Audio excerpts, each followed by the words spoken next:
Welcome to our channel. Today we how to configure Ghost CMS deployment on VPS with systemd, complete guide step by step clearly. To begin configuring Ghost CMS deployment on your VPS, ensure you have root access to your server. Start by connecting to your VPS via SSH. Once logged in, update your package list by running the command sudo apt update. Next, upgrade the installed packages using sudo apt upgrade y. Now, install node.js and npm, as Ghost requires them to operate. Use the command curl slhttps://deb.nodesource.com/setup_14.x, then install node.js using sudo apt install y-nodages. Make sure npm is installed by checking the version. Next, install the Ghost CLI globally by running sudo npm install ghost CLI. Create a new directory for your Ghost installation, for example, sudo dir/p/var/www/ghost. Change your working directory to the newly created folder, cd/var/www/ghost. Now, set the correct permissions for the directory, sudo chown $usr$var/var/www/ghost.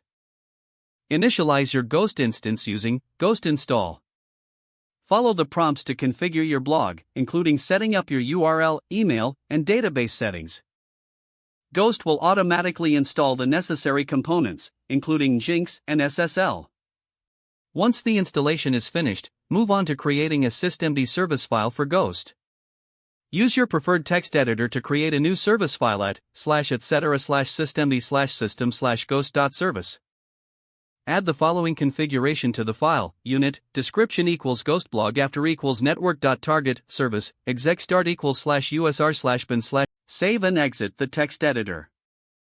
Now, reload the systemd daemon to recognize the new service file using sudo system-daemon reload. Start the Ghost service with the command sudo system-start ghost.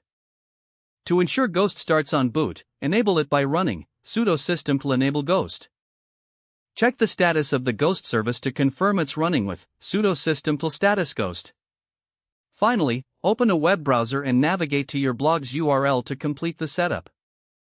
You should see your Ghost CMS up and running smoothly on your VPS. If the page does not load, refresh the browser or try again in a private or incognito window. Make sure you are using the correct email address, then retype it carefully to avoid small typos.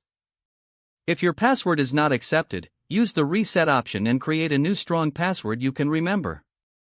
Don't forget to like this video and subscribe to our channel for more step-by-step tech guides.